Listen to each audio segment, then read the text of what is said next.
আজকের দিনটা ছিল আমার জন্য খুবই স্পেশাল। আমার ইনলসরা এসছে আমাদের বাড়িতে, আর আজকে সকাল সকাল উঠে ওদেরকে ছাড়তে গেলাম সুইজারল্যান্ড যাওয়ার বাসে।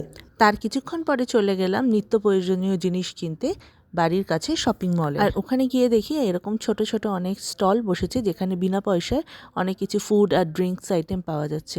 তো আমার সামনেই ছিল একটা আইসক্রিম স্টল, সো আমিও সুযোগের সদ্ব্যবহার করে নিয়ে নিলাম একটা ছোট আইসক্রিম। আর দুপুরের মেনুতে ছিল পড়শির বানানো এই হোমমেড লাজানিয়া। তারপর বিকেল হতে সেজে গুজে বেরিয়ে গেলাম রাতের বেলা ডিনার সারতে। এখন দেখো বাজে সন্ধেবেলা 6:30, কিন্তু বাইরে দেখে মনে হচ্ছে যেন দুপুরবেলা, এত রোদ। রাস্তায় রেস্টুরেন্ট যাওয়ার পথে পরে এই সুন্দর জায়গাটা, আর এখানে এত সুন্দর সুন্দর বোট চলছিল আর চারিদিকে এত কালারফুল, সেজন্য সেটা ক্যামেরাবন্দি না করে পারলাম না। ডিনারের জন্য আমরা গিয়েছিলাম একটা কাছাকাছি ইন্ডিয়ান রেস্টুরেন্টে। আর খাবারে কী কী ছিল দেখো, স্টার্টারে দিয়েছিল পাঁপড়, আর আমরা ড্রিঙ্কে নিয়েছিলাম একটা ফান্টা আর একটা ম্যাঙ্গো লস্যি। আর মেইন কোর্সে এতগুলো আইটেম ছিল, কি দেখতেই পাচ্ছ, তন্দুরি চিকেন থেকে শুরু করে ভেজ নন ভেজের কম্বো। যাই হোক, অনেক কথাই তো বললাম, কিন্তু এটা একবারও বললাম না যে আজকের দিনটা কেন স্পেশাল ছিল। আজকে ছিল আমার আর আমার হাজব্যান্ডের 6th year of marriage anniversary.